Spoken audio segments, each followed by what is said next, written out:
एका महिला मांत्रिकाकडून आयटी इंजिनियरची चक्क 14 कोटींची फसवणूक झालेली आहे। वेदिका पंढरपूरकर असे या महिलेनं आपल्या पतीसह फसवणूक केल्याचा आरोप करण्यात आलाय। आयटी इंजिनियर दीपक डोळस यांनी परदेशातली मालमत्ता विकून मांत्रिक महिलेला पैसे दिले होते। या पैशातून पुण्यातल्या महात्मा सोसायटीत या महिला मांत्रिकेनं आलिशान बंगला सुद्धा विकत घेतलेला आहे। या बंगल्यातून वेदिका पंढरपूरकर आणि तिचा पती मात्र सध्या गायब आहेत। परदेशात आयटी इंजिनियर असलेल्या दीपक डोळस यांची एका पुण्यातल्या महिला मांत्रिकाने जी आहे ती 14 कोटीची फसवणूक केली आहे। वेदिका पंढरपूरकर असं या महिलेचं नाव आहे आणि या महिलेने जे आहे ते महात्मा सोसायटीत पुण्यातल्या एक आलिशान असा बंगला या 14 कोटी रुपयामधून खरेदी केल्याचा आरोप होतोय।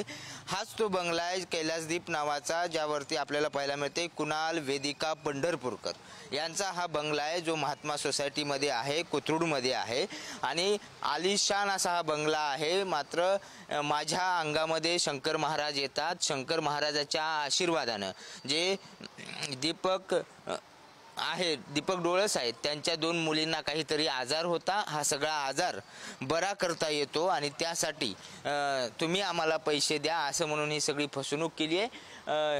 आपण जर पाहत असेल तर यांच्या घरामध्ये आता जे आहे ते 3 गाड्या आहेत, एक 4 व्हीलर गाडी आहे।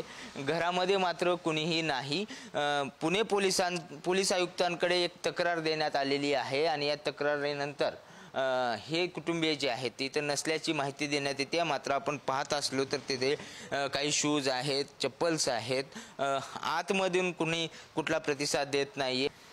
व्हिडिओ जर्नलिस्ट संपत मोरेसह बालाजी पोद्दार, पुढारी न्यूज, पुणे।